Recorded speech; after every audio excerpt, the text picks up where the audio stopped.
Hello, everybody, and welcome to another episode of the Grief Let's Talk About It podcast. You guys know who it is. I am Tony Lynch. I am the host of this podcast. And yes, we are your number one podcast for bringing you stories around death, dying, and grief, and all the messiness that comes in between it with some amazing people out here who are out here just, they're not only talking the talk, but they're walking the walk, and they're out here changing people's lives one heartbeat at a time. Now, before I get started and bring on my next guest, do me a favor if this is your first time tuning in, head on over to that YouTube channel, hit that subscribe button, hit that bell notification so you'll be notified every time that we drop a new episode.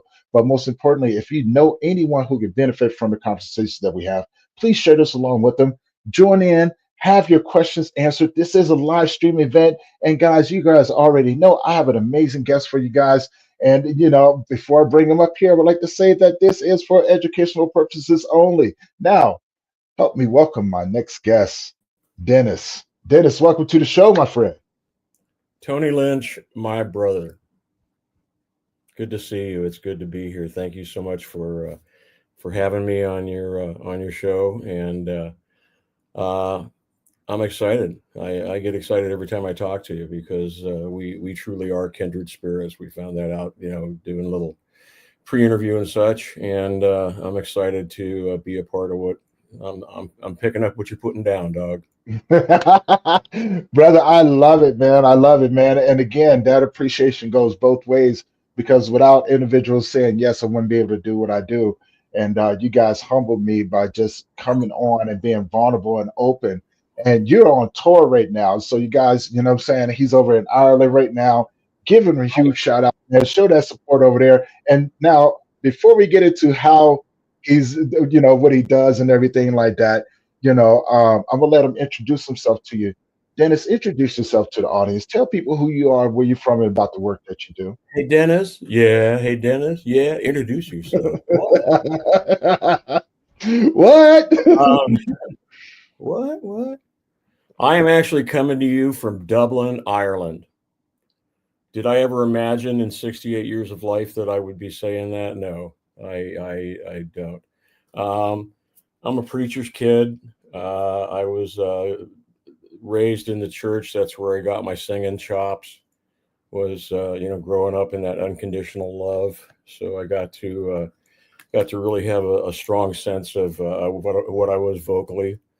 I learned to play guitar, played guitar for my dad's church services eventually, and just enjoyed doing a lot of things. And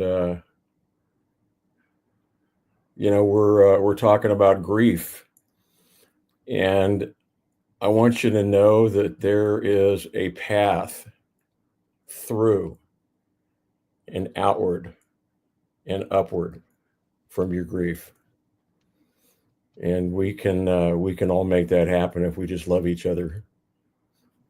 Yeah, that's the key to it, man. When I got into this work, I didn't realize it took me there. I didn't realize there was so much to learn about it. And as I began to grow within it, and it began to grow within me, I realized that I had a really big love for this thing. And it had a love for not just me, but for everyone that's connected. For me, and there may be people that may look at life just a little bit different. That's totally fine. But for me, grief is the deepest human connection that you can ever have with someone, right? It's the one thing, no matter who you are in the world, that we share, right? And like you said, I'm glad that you said this. Grief is one of those things, you have to feel it in order to heal it. So you can move through it, you can move upwards, downwards, sideways, however which way it's going to take you.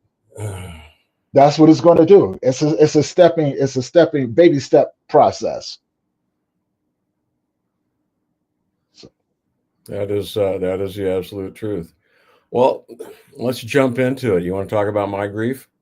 yeah, let's talk about your grief, man. Tell people about your journey, man. How you got to where you are today. So, at the age of 21, I was a security guard in Las Vegas at the Aladdin Hotel, working the midnight shift.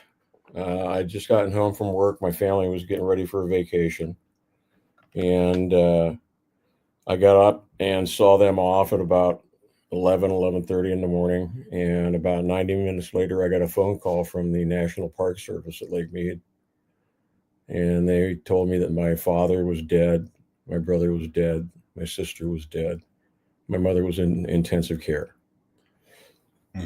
And at that point, a lot of big things happened. I became, I mean, it was cut in half, but I basically became the man of the house. And I lost my dad. I love my dad. My dad was, I'm the musician that I am today because my father always promoted that. I got to be a cop for 17 years because my father promoted that too. I used to always say I was a little more Old Testament. He was a little more New Testament. So, love it. So, in the last 15 months, I've been on a journey with this tour, and it's a very interesting thing when you think about all the components that go into grief. When you think about it, there's quite an industry out there built on grief. Yes. And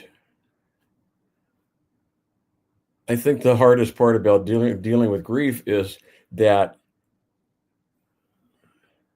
you're expected to act certain ways. You're expected to follow certain rules. Everybody wears black. There's a wake. You're in a period of mourning and blah, blah, blah, blah. Well, hell, somebody that you love dies, you're going to be in a period of mourning for a long time. Yes. Because another word for grief is love. Yes. And you can't be somebody different all of a sudden because somebody that you love is gone. I just started in the last few years. I lost a couple friends that were precious to me, and I determined that whenever I speak of them, it is in the present tense because they will always be part of my life. Right.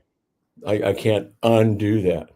So my particular grief, I was growing up without a dad. I was 21 when he died. Everybody thinks 21 is pretty old.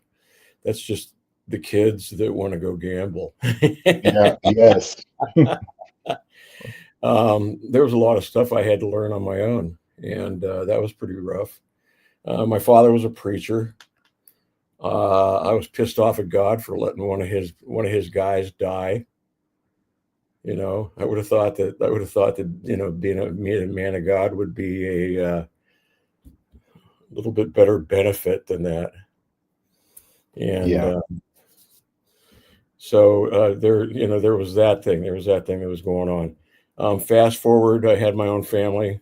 I had 3 girls, but I always wanted that boy. And Robert Michael, I delivered him in the back of our ambulance when I was a police officer and a medic and a firefighter. And he was born at 9:11 a.m. You can't script that, okay? No, you can't. Baby 911 and baby Dare, because I was also doing the Dare program. Anyway, at 4 days of age, we found out that Robert had a life-threatening congenital heart disease. And for the next almost 4 years, we fought that battle every day. Tooth and gouging and kicking and scratching and whatever it took to make that happen. Ultimately, we lost. And I held him in my arms as he passed, which was appropriate because I helped deliver him, so there was that. And that sucked the music out of me. That just kind of took away that flavor for whatever it is that I thought I wanted to do in life. Yeah. And, there's a lot of stuff that goes on with grief. The big difference was that with my dad, bam, just like kick in the teeth, man. Just like they were there, then they weren't. Yeah. With Robert, we had 4 years. We were able to do things our way. I had my mom and the girls come in and say goodbye to him and all those things. And as far as regrets with how we dealt with things, I have none. Because I got that boy everything that he needed to be able to, keep on going. And in the end, just wasn't enough. Yeah. So I don't regret any of that. I just regret that he's gone.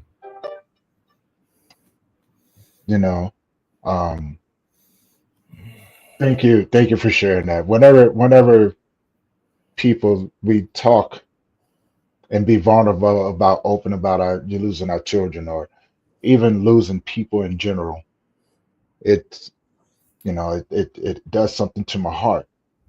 Like I want so bad to be able to take that pain away from people because I've gone through child loss just like yourself, parents and younger sibling and countless friends and things like that. But it's something about that child, man. It's something about that child that when we lose it, it's like something's out of order. And the one thing I want to go back a little bit because you said something, when we're going through the mourning stage, everybody has an idea of how you're supposed to do things, right? Yeah, help them, right? Right. Like they always have a do-it-yourselfer type thing. You know what I'm saying? Oh, you got to do it this way. The one thing I've learned, and I want to get your thoughts on this before we dive deeper into the journey of grief. When it comes down to grief, I often tell people there's no right or wrong way to do it. There's no right or wrong way to do it. You're going to do it exactly the way that you need to do it. And what do I mean by that? And it's going to sound crazy when I say this, but I say this for a reason. I've talked to thousands of men across the world. Some use alcohol, some use drugs, some use women, some use men, right? And I tell people because they're like, you probably judge me. No, I don't judge you. It's not my job to judge you. Been there, brother.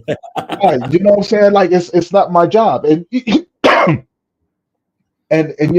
those that have had faith and things like that become angry with God and and it's a whole mixture of things. I said, no, look, when it comes down to grief, you're going to do it the way that you need to until you hit your version of rock bottom.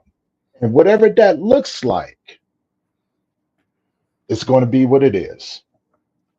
And people go, well, why do you do that? I said, because when people hit that version of rock bottom, it's the only time that they will actually see that they need help. And it's the only time that they're honest in asking for the help that they need, right? I can't do anything until you're willing to ask for that help and allow me to come in within that space to walk with you as you begin to navigate and climb through that mud, right?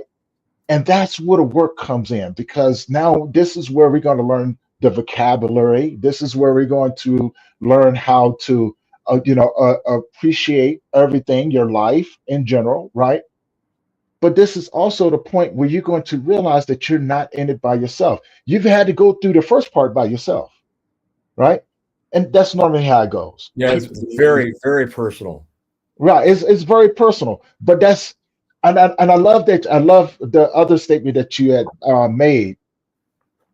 But I want to add to that, where you were like, grief, changes how grief changes you and things like that. The beautiful part about it is that it's meant to change you. This is where people find their hardest battles because they don't want to let go of who they were in order to become who they need to be, right? Because your world changes, the way that you see the world changes, right? Nothing is ever going to be the same ever again. And that is the hard reality of it, because the person that you are in those moments is what you needed in order to survive. It's a safety net for you. It's what you don't want to let go, because that's what connects you to everything that you have lost. But of course, these are just my thoughts on it. I want to get your thoughts on this, Dennis. One of the big things, first of all, when your family member dies, it's exhausting trying to make everybody else feel good. Oh, yes, And yeah, I will always remember Toby Wright. He was one of my dad's deacons. I was sitting outside the house. I think we all got together for a wake, whatever you want to call it. And Toby comes up and sits down next to me, and he looks me in the eye and he goes, "This sucks. I love you." mhm, And those mhm, were the most profound words I think I ever heard in my life when it came to that being part of that grief process. right. Not, oh, God's got a plan, or he just needed his angels back in heaven. And I'm thinking, like, F that, man. That was my dad. Yeah, I don't really care where or who you say he needs to be. He's, there's I've only known one dad, 21 and a half years. yeah. And that was a big deal to me. So the inability of people to deal with grief on their own really makes it a lot harder for you to deal with yours. Very true. You come Very up with some true. crazy stuff, man. When one of our friends, his name was Vic, and after Robert passed, we had a little wake for him, and Vic came up, and I could see the anguish in Vic's eyes. And Vic looked at me and he goes, "I believe that God wants to raise your son from the dead." Mm. And I was just like, wow, man, you must be hurting pretty bad to come up with some weird stuff like that. and come and lay that on me. Yeah, Yeah. yeah. How do you look at it now? I just see it as his inability to process his own grief. My dad was pretty well known in Las Vegas. He had a Bible question and answer program that thousands of people listen to every night. Um, they had all that going on. And I thought I paid my dues with my family getting killed. It never occurred to me that life was going to bounce back around and screw me again.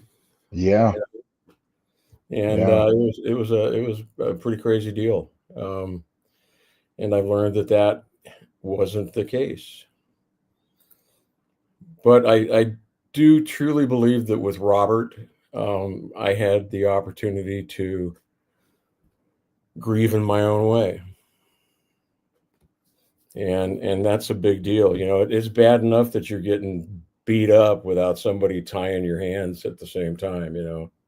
Yeah. And there's a there's a lot to that. I have two questions, but I want to just say something. You said something pretty interesting from your friend, and I started thinking about that as you were speaking about it. Just saying, when your friend just told you, maybe God wanted to raise your kid from the dead. And I think about the amazing work that you do, and the amazing individual that you are now, out here living your life, touring, doing your music, things like that. But also remember, right before then, you said that the music had left out of you when your dad passed away. Now, just bear with me for a second. I think there's some truth to what your friend said, and I'm going to use my own example for this one. before my son passed away, I wanted to be a personal trainer. I wanted to be one of the best personal trainers in the world, right? Had my own company. I was good at what I did. I was bodybuilding, loved everything about it. And I knew my stuff, man. I knew my stuff. When my son passed away, and I lost my company and lost everything. I look at the work that I do now, 6 years of doing this. And I want to get your thoughts on this. But that statement that your friend said, I can take that and use that and go, there, there was some truth to that. Because although my child and my family, they're not here in the physical aspect, they're reborn in the work that we do. They're reborn in the words that you sing, the people that you touch, the stories that you tell. And we honor them every day. And we honor them. Yes, when we honor them every day. So that right there is, although in the moment it probably was so profound, and you probably looking at him like, dude, there's something wrong with you, right? But I look at that smile on your face now, and you took me on this journey with you where you said you was going to Ireland. And I'm just thinking to myself, like, like it makes sense now, right? It does truly make sense. But again, this is just my thoughts on it. What are your thoughts on it now? If you look at it in that respect.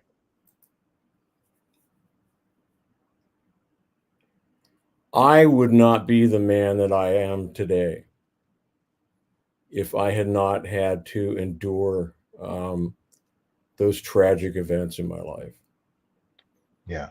I wouldn't be empathetic. I wouldn't be understanding. I wouldn't be aware. I got a sweatshirt that I'm wearing on tour, and it says, "Be kind. People around you are fighting a battle that nobody knows about."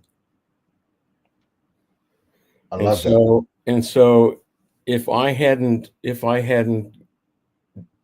been through those things, I wouldn't be the dentist you're looking at.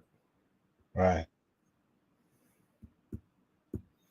I wouldn't have believed when my friend Nick Bettini told me Dennis has expressed a dream going on a world tour. Yeah. And we owe it to him to do everything we can to help him out. I love that. I love that because that not only says a lot about the people that are in your life now, but it says a lot about the person that you are now. Right. Well, the person that I am, brother, has undergone a radical change in the last 15 months. Yeah. And that's a beautiful transformation, isn't it? Let's talk about just this radical change that you've got. Well, actually, let's go back a little bit because I want to talk about more about you being a police officer, an EMT, because man, you've done so much in this industry to be of service to other people that a person like myself can only strive to be to that caliber of service to other people, right? And you've been able to do it from being a police officer, EMT, firefighter. What was that experience like for you, man? One of the first calls I had as a new rookie cop was they gave me the assignment of going to a residence and telling a woman that her long haul trucker husband had died. Mm. Nobody likes that job. No. Yeah. Yeah. But you know what? It was actually a pretty cool thing because when I got there and I was talking to her, who knows what the power of prayer is? Who knows what it is that about it? Is it for me? Is it for God? God doesn't need me to talk to him, so it must be for me. And so I get done telling this woman this, and I'm just like, standing there and I could just see her pain. I said, can I say a prayer with you? She said, oh, yes. That made it to the local newspaper. The officer came, told me about the death, and he said a prayer with me. Wow. Just in that, being who I was impacted somebody else's life. Mm. I love that. I love that. I love being a cop. I always did it right.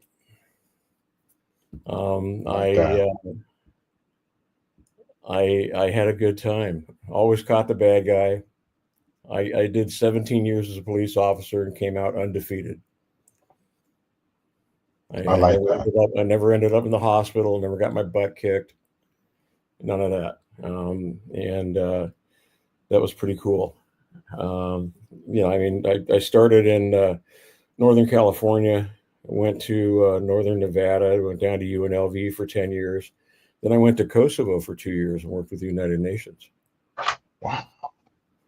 So just got to do a lot of different fun stuff. And it is because of who we are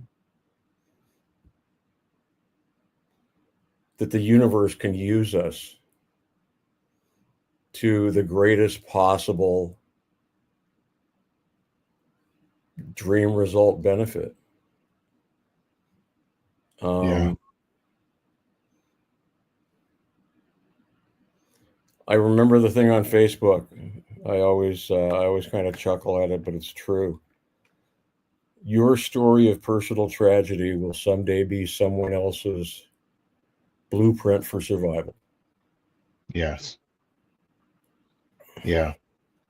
And I remember looking at stuff like that early on and just thinking like, yeah, sure, everybody wants to listen to how I got my butt kicked by life, and but they do. Yes. Because there's no book on this, T. No. There's no rules. There's no nothing. I mean, it's just like we all kind of do what we do, and it isn't dealing with the pain that messes it up. It's the mechanisms that we use for dealing with the pain. Yeah. And that compounds everything: alcoholism, sex, drugs, and I used to think over and over again, I don't know why I'm not some raving alcoholic, over all this kind of stuff working on. And the bottom line is that's just not who I am.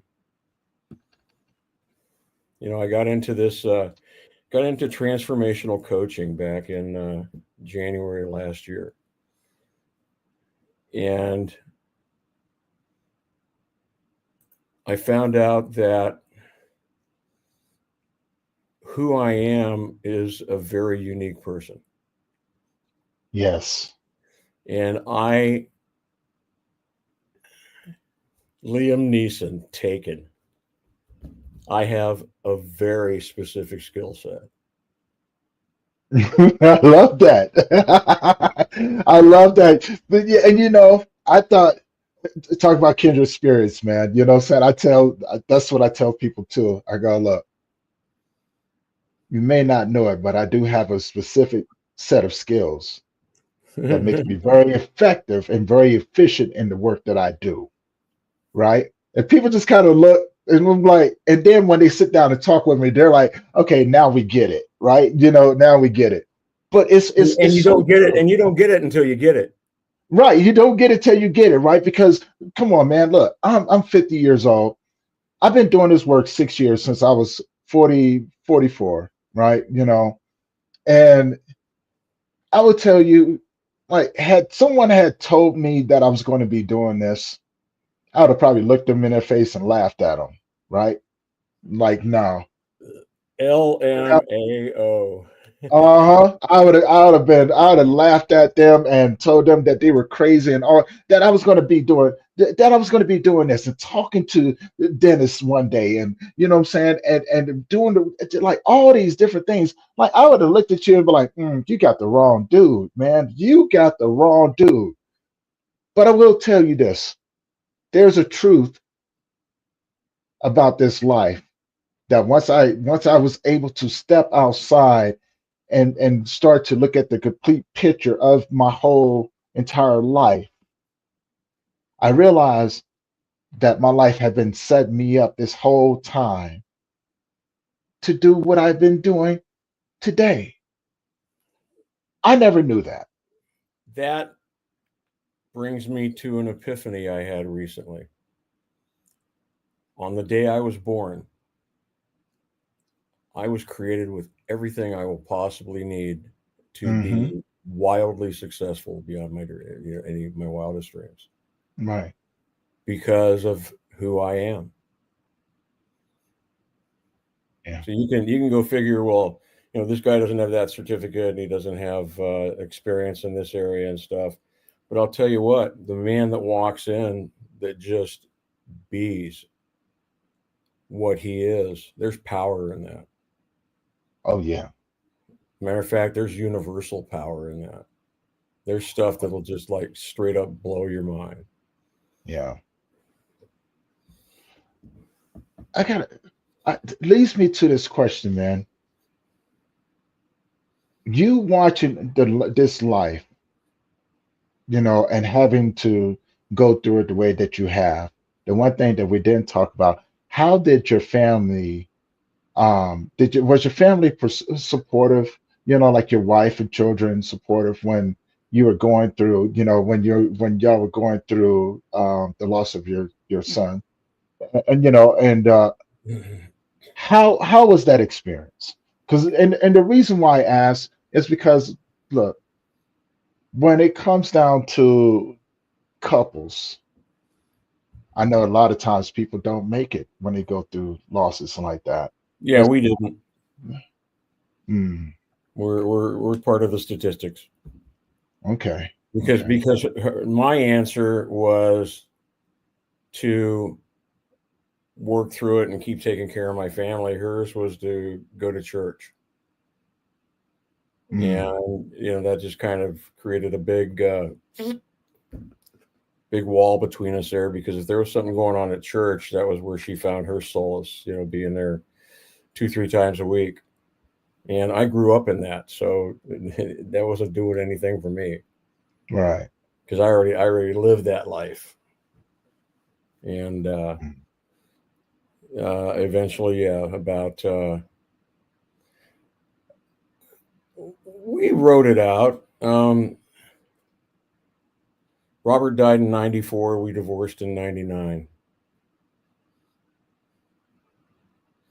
So it wasn't mhm. like I just woke up one morning and decided, hey, let's get a divorce.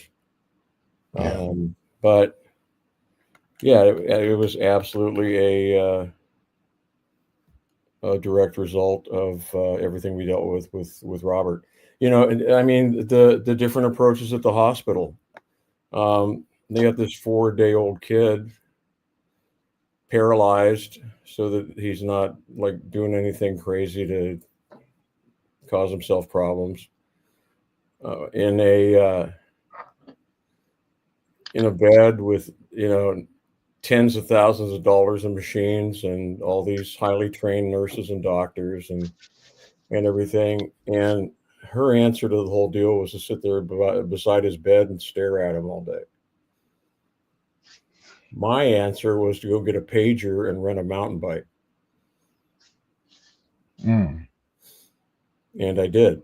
That's what I did when there was something that needed to be done, because those people know a hell of a lot more about taking care of my kid than I could at that point. right. But she, being his mom, that's what she had to do. And I don't fault her for that. Everybody does what they have to do to get by. Right. It takes a lot. It takes a while to get to that point, though, right? And I'm not here to talk down on anyone. I get it. Look, man, I'm probably the most understanding individual when it comes down to this thing called grief and watching people do the things that they do. And I sit back sometimes and I watch people and I go, look, sometimes you have to understand that it's not going to look the way that you think they're supposed to, right? So you can't go in this thing with and have expectations of other people, because once you do that, you're going to take away from their experience, and you're going to miss the most beautiful part about yours, right? It looks Which totally is different on the inside than it does from the outside. right, exactly, exactly. And I think one of the key parts is helping the outside look like the inside, right? And that's where that deep connection comes in, and that's where my love of it comes from, because I see that, and I want so so desperately for people to connect in that sort of way. You know what I'm saying? To where they can have to that total um that total connection, right? That way, people don't have to assume with you. It's like, no, what you see me Yeah, going it through is ain't a how I, guessing game.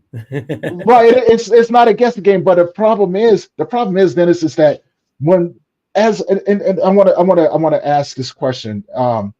As a man, what was the biggest challenge that you had with people around you as you were going through your grieving process that you wish that they understood the most?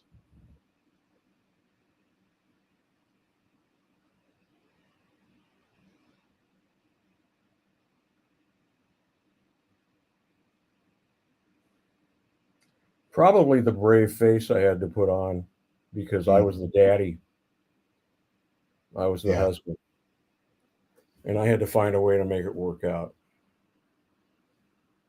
yeah.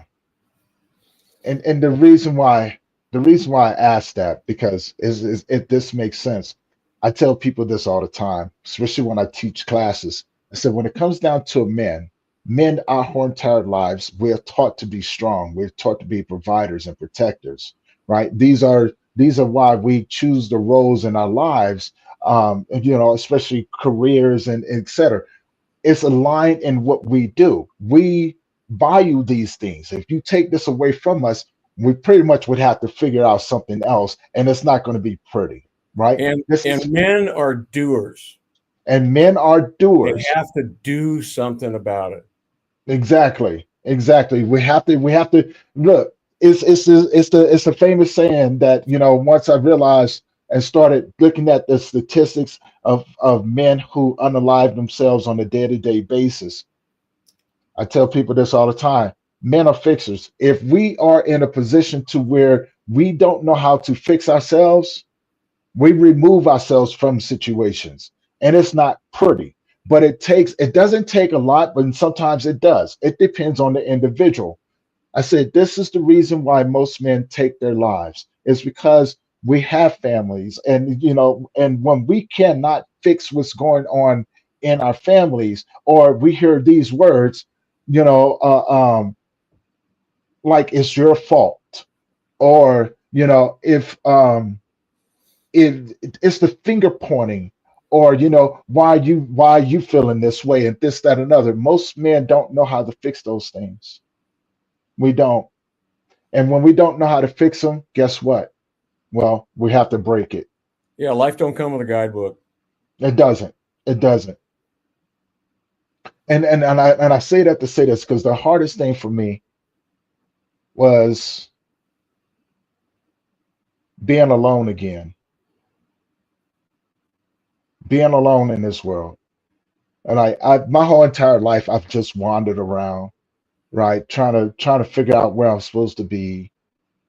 I've made my fair share of mistakes, right? I've lost several friends, but I don't regret my life.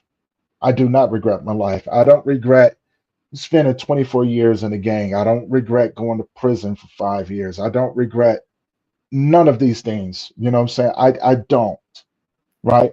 Because for one, what it did, it taught me how to stand with other kids that are out there going through something similar, and I can help them navigate getting out of the lifestyle And so they don't have to go and make those choices. So they don't have to lose themselves or become something different in this world, right? In the name of trying to survive. You can survive in different ways, but the key to it is it's not surviving, it's learning how to live. And so if I could take my experience, if I could take that pain and help them navigate through that, brother, it's been worth it, right? The losses, things like that. But the hardest thing was the people that I thought that cared about me was the ones who left me and hurt me the most. And for me, it sent me into a place to where I knew that I was going to be by myself and having to navigate that world again, just with different eyes and and an empty heart, because I didn't know how to navigate the pain of it all. It's interesting that you bring that up because when I was a kid, we moved a lot. 8 schools and 12 years of public school. Mm, Always the outsider. Always, I was getting bullied in high school when I was 6'1", 210 pounds playing football. mm, Just because people can pick on somebody that's uncertain. And what the benefit of that was, is that being alone prepared me to stand alone. right, And so, right, there again is one of those things about adversity and pain and tragedy and personal loss. Chip away the angel, mm, you know. mm, mm, mm, mm. You start with a plain block of marble, and you just keep chipping at it until the angel is revealed. Mm. And it's like Man, that in life. that's deep. I like that. I I like come that up with because some deep stuff, brother. I see this. I see this. Like, That's why we need to be doing some working together in the future. oh man, say less. We already talked about it. Like whenever you get back and everything, we're gonna definitely it's gonna be on our list on our to-do list, right? To go out here and make a difference and things like that. Which leads me to my next question, man, because you've played music with some of the most amazing people in the world. I was just a backup choir singer, but it was a hell of an experience. Uh-huh. I went to Uh-huh. UNLV. Actually, it's kind of a funny story. My little brother was also, I guess he still is. I don't know where he is. We don't talk. Very musical. Um, it was after my dad died. They called from UNLV to offer him a vocal scholarship. Mm. And Mark said, "Nah, I'm not really interested in that. You might want to talk to my brother. He sings." And so I was a second tenor at the University of Nevada, Las Vegas with the choir, the ensemble, the chorus, all that stuff. And that was how I was able to perform in 4 Las Vegas showrooms with Barry Manilow and Paul Anka. And that's just the way we do things in Vegas, Uh-huh. you know. So that was very cool. I had a good time with that. And I always like the look on people's faces when I tell them that because they're like, No. Yeah. I'll tell you what. I'm in a small town, 5,500, Calistoga, California. Um, I started going around telling people I was going to do this tour, and to their credit, not one of them looked at me like I was some kind of lunatic No. because they saw the fire. They saw the passion for it. Yeah. I got written up in the City magazine. They did a feature article on me in the newspaper. Actually, it may be coming out as a feature article in the county magazine, and just telling my story and talking about my transformation and how the transformation has led me to create my dream result, which is doing the Dream Chaser World Tour. Because I gotta be real clear about this. Dennis wasn't a dreamer. Yeah. Because there was no point in it. I lost my dad, brother, and sister. I lost my kid. I pretty much got my butt kicked. Yeah. And it's hard to dream when you come up against those challenges in your life on a regular basis. But the day that the day of the first session of his what Nick Bottini calls his domino project, one domino falls, they all fall down. You know. And I said I'd kind of like to take a world tour. I'd like to be in Ireland for St. Paddy's Day. And the first words out of Nick's mouth were, Dennis has expressed a dream. And it's amazing what you can do when one person believes in you. Yes. Yes.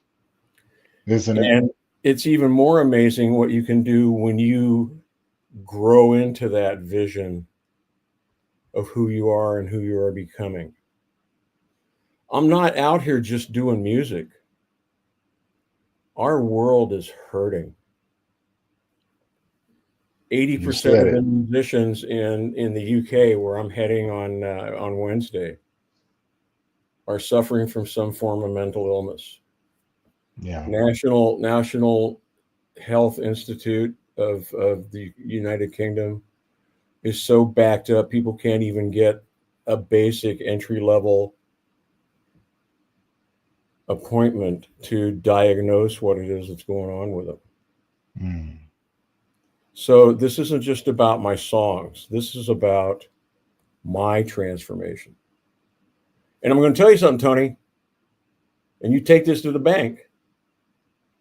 You never go down a path with somebody that hasn't been down that road. That's true. That is so damn true, right? Because you're gonna get lost. you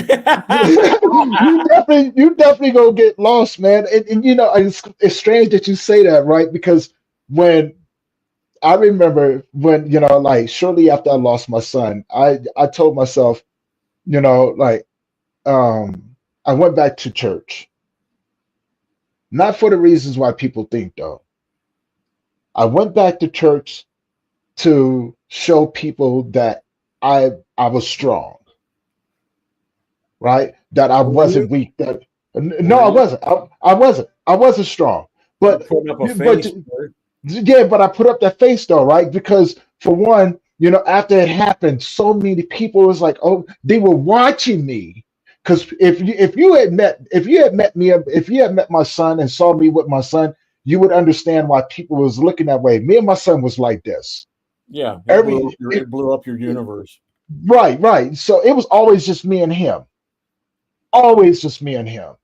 Although his mom was in the picture, me and my son was always together. If you saw me, you saw him, right? We was joined at the hip, man. Joined at the hip. No matter what, everybody knew. There's Tony and his bubble. When I lost my son, people looked. No one said anything. But I'm thinking to myself, this is where it gets really, really crazy or gets really kind of messy, because you're thinking to yourself, what are these people thinking about me? Are they thinking that I'm just going to just give up? Are they thinking that, you know what I'm saying, like I'm gonna let this stop me or anything like that? What they do? So I started going back to church just to show them I'm not, this thing is not whipping me. It's not. How does that honor your child? It didn't.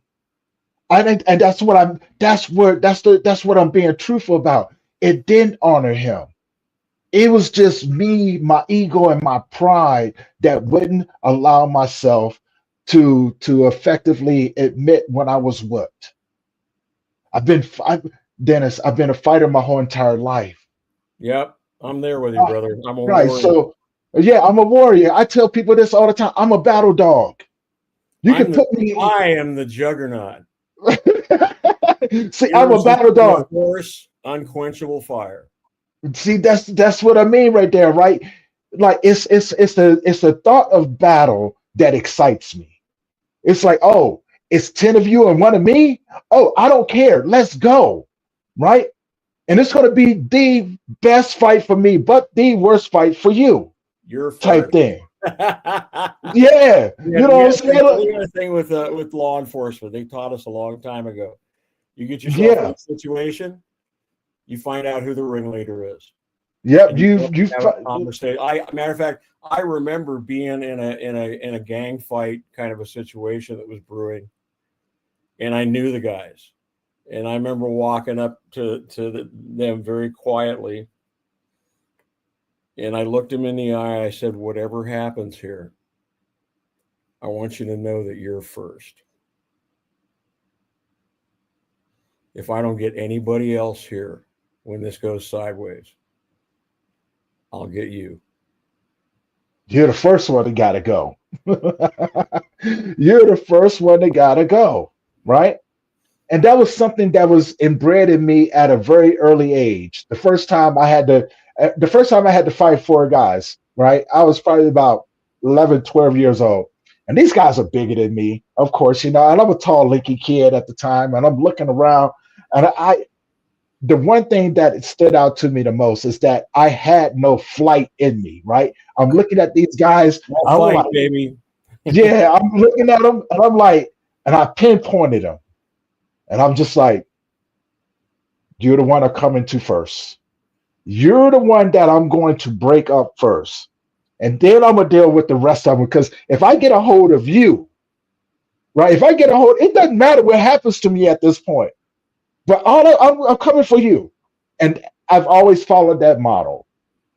Even when I did martial arts, when I did MMA, when I did boxing, when I did kung fu, it was that model that I always followed. Like no matter what, I'm always looking for the one I'm looking for the one in charge. I'm looking for the one in charge. And and it served me well in learning how to survive in the world. Now, the one thing that no one ever teaches you or shows you and things like that is to when there's no more wars to be fought. Like for me, going back to the church thing, when I went to church and I'm showing these people I'm not being whooped and things like that, and I realized that the war that I was fighting was not a physical war, and I didn't know how to fight it, but I didn't know how to submit or surrender to it until I found myself sitting out in the middle of the desert, 2 seconds away, about ready to blow my brains out. And that's when I realized, that's when that aha moment came. And I was just like, wow, I've been trying to apply the rules of engagement into something that it doesn't apply to. I don't know how to fight this. And I'm about ready to lose. When you have pride and ego mixed into there, it's a deadly combination, my friend. Oh yeah, you're messed up. Yeah, messed up beyond recognition. That would be FUBAR. Yeah, FUBAR. Yes. You already know. So now, so now I ask you, because we all have that aha moment, and you became a transformational coach. What was that aha moment where you were like, you know what, I'm gonna take this and I'm going to do something good with this, and I'm going to become a transformational coach? What was that aha moment? It's really funny because I went into Nick's first domino session, and I said, the first words out of my mouth were, "Hi, I'm not a coach, but blah blah blah." And by the end of the 12 weeks, guess what? Well, you was a coach. Yeah. Because I realized that, and we see character traits and attributes in people around us because those things live in us. One of the kindest things Nick Bettini ever said to me was I was talking to him one day, and I said, "Dude," I said, "Man, I love you, brother. I want you to know that you're so empathetic and you're thoughtful and you're just kind and you always come up with the best stuff for me." And he said, "The reason that you see those things in me is because they reside in you." Mm. And so it's the whole mirror thing. Here's the deal. This going out and working with other people, dealing with the things that you dealt with or didn't on trying to get by and get up.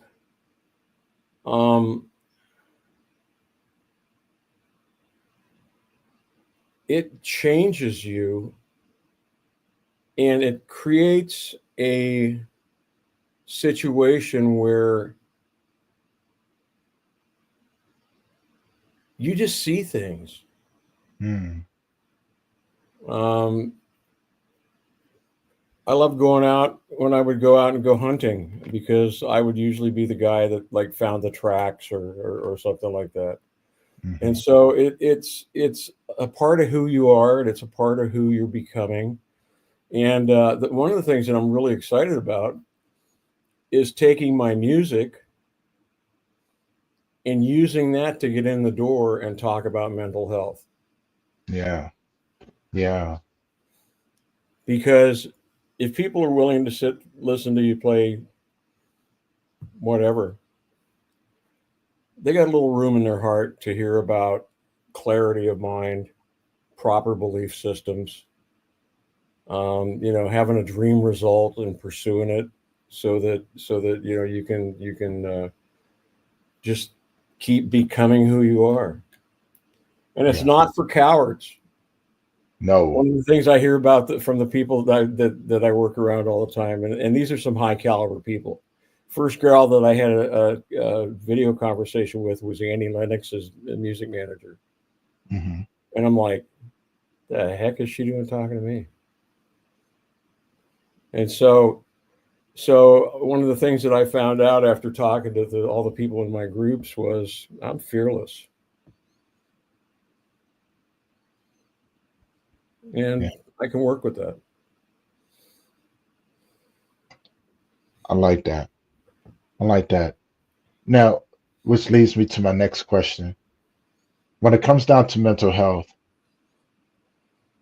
what is the biggest challenge in the world today that people are facing, especially with everything that's going on in our communities, in our society, with our government, with our individual selves? Here's the thing that I learned a long time ago. People with diminished mental capacity don't go crazy. It's smart people that go crazy because they're trying to figure out what the hell's going on. And one of the first things that we need is for somebody to come tell us we're not crazy. This is messed up. And then offer them, we like to refer to it as deep listening. Being there in a space free of whatever I bring into the conversation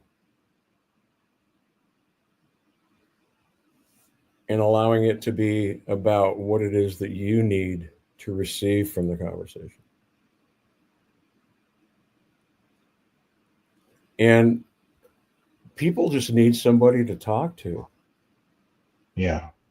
There's the once you create an industry, you have to support the industry. So if it's psychological care, well, they have to keep saying that they're pretty wonderful. So they write magazine articles and tell themselves and pat themselves on the back and tell them what a great job they're doing as doctors, and all the great drugs they give you, which really does nothing but cover symptoms. Yeah. Yeah. So I mean, there's a lot to that. if you can connect with people in an atmosphere of love and show them the universe,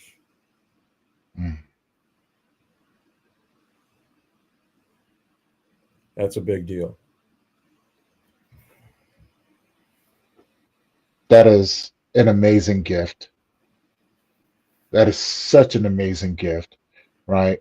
And I would tell you, I see that, right? I see people's gifts that they carry along with them. I was just telling a friend of mine, she adopted me as her older brother, and I was just telling her because she's a death doula, but her understanding of death is so vast, and but she doesn't even understand it. And I told her, I said, look here, your gift will take you places that you never thought if you're willing to surrender to it and allow it to manifest itself into the world And allow it to change you.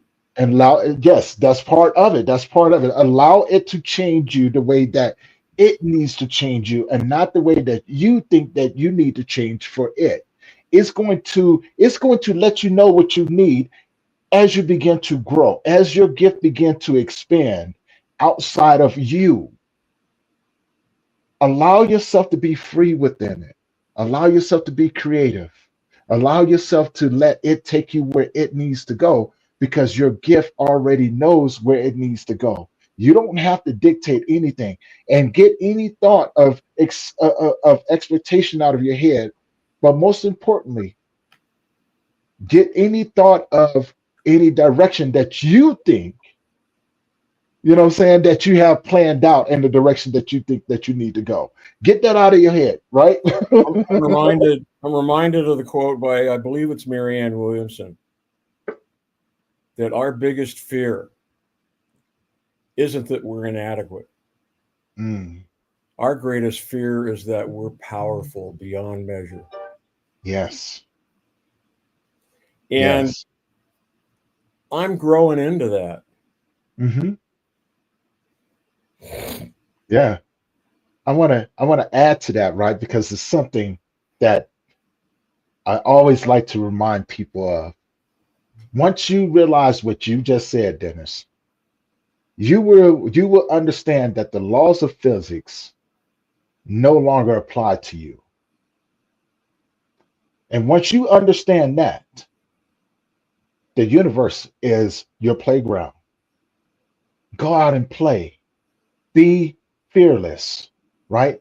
Go out and explore underneath those rocks. Explore your thoughts. Explore where your heart and your soul wants to take you without any sort of boundaries, right? Allow yourself to just be free in who you're becoming because that's how you make the difference. This is how you set yourself up to allow your gift to do the impossible. This is how we change lives. I'm working on a new song, and it says, I will not bow my head. I will stand up straight and look you in the eye. Mm, I will not be silent. I will speak my truth at all times. mm. I will not be less than I am. Because we get shoved into the, square peg round hole thing. Hmm. And everybody wants us to fit into their understanding of who I should be. Well, you don't even know me, dog. Right, right. All right. How do you know what I'm supposed to be? So basically, what you're saying is you're going to put um, your rules, your regulations, your expectations, and you're going to try and put that on me. Hmm. Like, Yeah, yeah, and we our lives are so adversely affected by trying to make everybody else happy. yes. But when we make us happy, it changes the whole picture. Yes. I want to add to that just real quick because I love the fact that you brought up that quote. And I think this quote actually goes hand in hand with this. And it goes, it goes, the biggest fear that most people have is that we fear that when you look me in my eyes, you see me the way that I see myself when I look into the mirror. Meaning,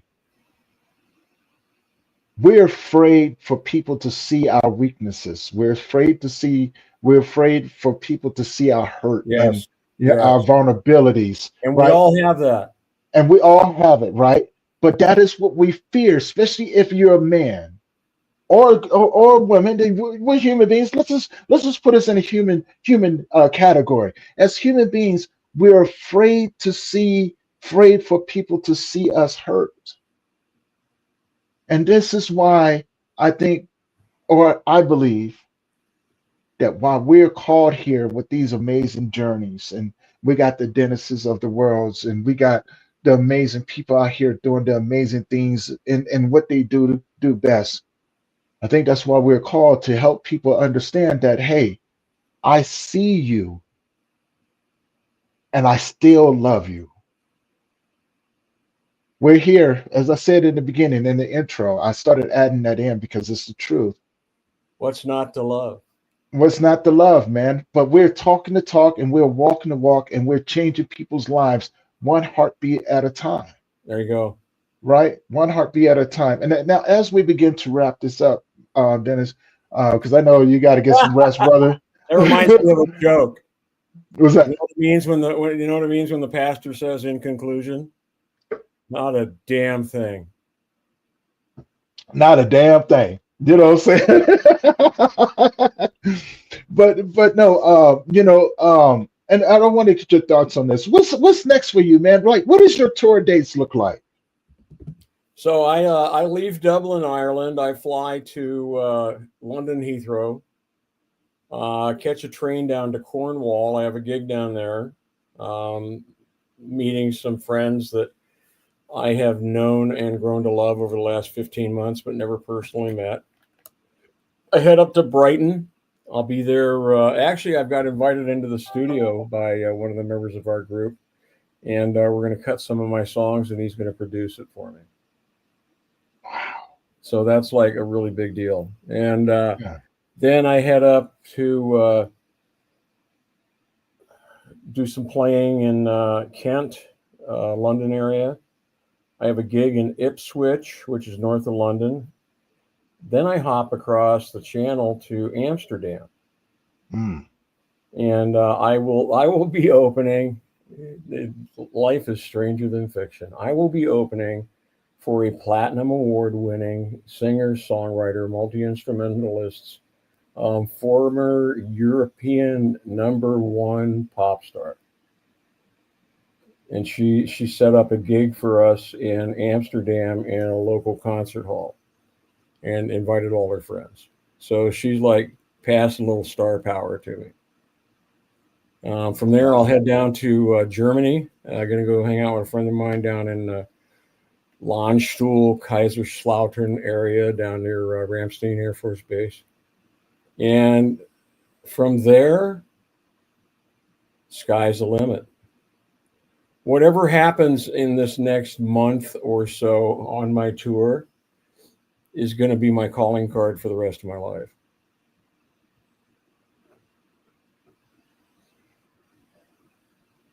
Man, And then I created all of this by myself out of yeah. because Nick Mattini told me I could. But I'm listening to you, man, and my heart just beats with happiness and excitement because, again, you've given me the honor and the privilege to not only get the chance to know you, but call you a friend and call you a brother, but also to be able to have the privilege and the honor to be a part of your journey, your story, to showcase it on this platform to the audience. That is huge for me, I love right? you, brother. That is fucking huge for me, man. Excuse my language, but it is. It's fucking huge for me, man. And you fill my heart and my soul with gratitude because all of these things, it makes me dream even bigger and want to go out there and do even more and have an impact in not just people's lives, but in the world itself. To be able to be a part of a change making community. Thank you. That's what I'm selling, brother. I'm selling you and your possibilities and your dream result and your proper belief systems and your clarity of mind and all of that. That's where we're at. Because Yeah, hell, if it happened with me, it can happen with you. this is true. This is true. And I think we both live within that realm of possibility, of impossible possibilities, right? And who knows No, no, what the no, no, next no, no, chapter no, is. no. And you're saying it wrong, dog. Uh-oh, uh-oh, okay. It ain't impossible. It's I'm possible.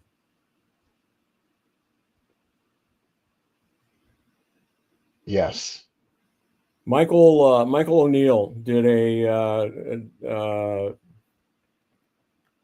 90 days to your dream result. No, CTI, creating the impossible, and just all kinds of great stuff in there. Very positive, very affirming. Went through that book, getting ready to go out and do what I do, baby, and just really a big help. I really appreciate his stuff. Um, Actually, one of the first books I read since I got into the transformational thing was a book of his called The Inside Out Revolution. Mm, Michael O'Neill dealt with debilitating terror for much of his life, just afraid of everything. mm. Um, and one day he found some mental clarity, and not only did it change his life, but it changed the lives of thousands of other people. Right. I love that, man. I definitely love that. Which leads leads me to my next question as we begin to wrap this up. Unfortunately, I got another podcast coming up in like another 30 minutes. Oh my God. It's gonna be Hey, one of those it ain't days. like No, I no. can't find something to do. You know what? Don't be trying to make me feel guilty because I will come out to Ireland and we would have to sit down and talk about it, okay? Don't you make me, I will. I'm not afraid to. I'm not scared. No, brother, how can people find you, man? How can people support your cause as well? You're looking at my name, Dennis DeVilbiss. I'm everywhere. I'm on Facebook, Instagram, TikTok, YouTube under Dennis DeVilbiss Music. I have a Bandzoogle page that has all the information about my tour. Um, if you Google me there, uh, I'm not shy. and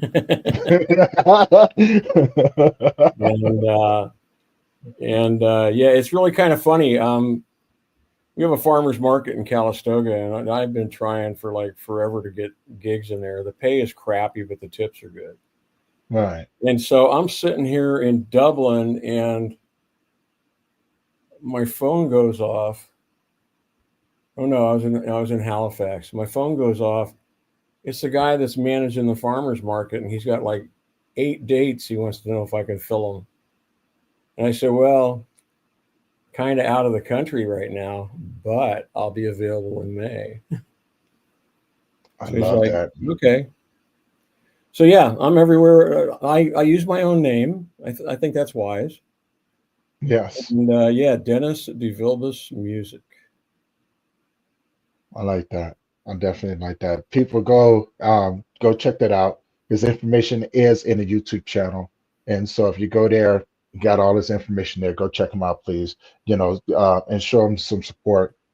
And if you love these conversations, be sure to share with other people as well. So now my next question, Dennis, would be, if you had a superpower, what would it be? Dude, I got so many superpowers you don't even imagine what's possible.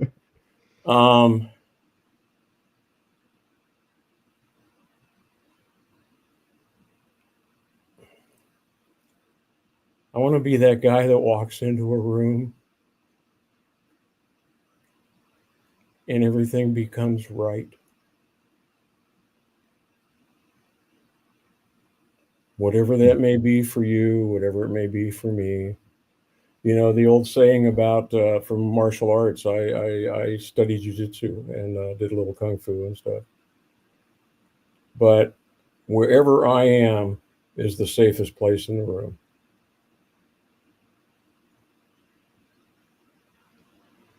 Spoken like a true warrior.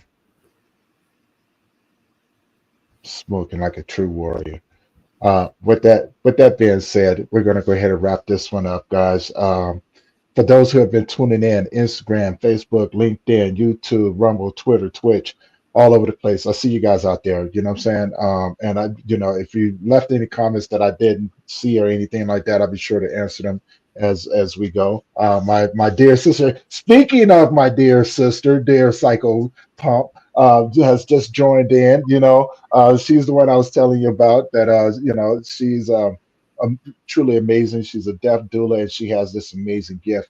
And so if you ever get a chance to, Dennis, what I'm saying, I would love to connect you with her as well. She also runs a podcast.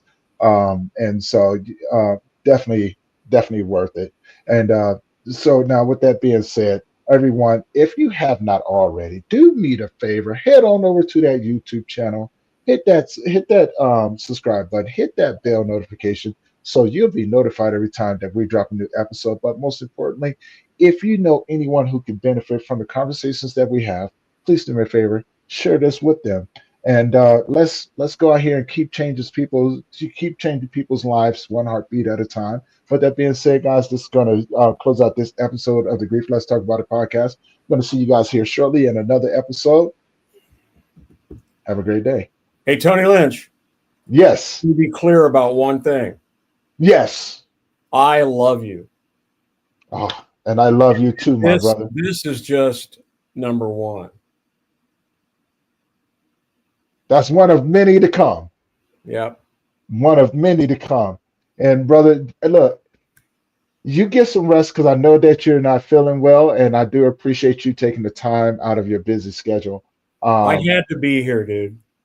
Brother, I appreciate that, And for the record, guys, I did try to talk him out of it. I did tell him to go get some rest, and he wouldn't listen to me. So here we are, And so, it takes a really good person to have that love for another person to come and do something like that, especially when they're not feeling well. So, guys, please go and support him, and find out ways of how you can support his tour as well. He is out here doing big things in the mental health world. I can use your support because I'm funding everything myself, and I got some bills coming up that I don't really have the funds for right now. So anything you can do to help out, there's some links there to PayPal and stuff.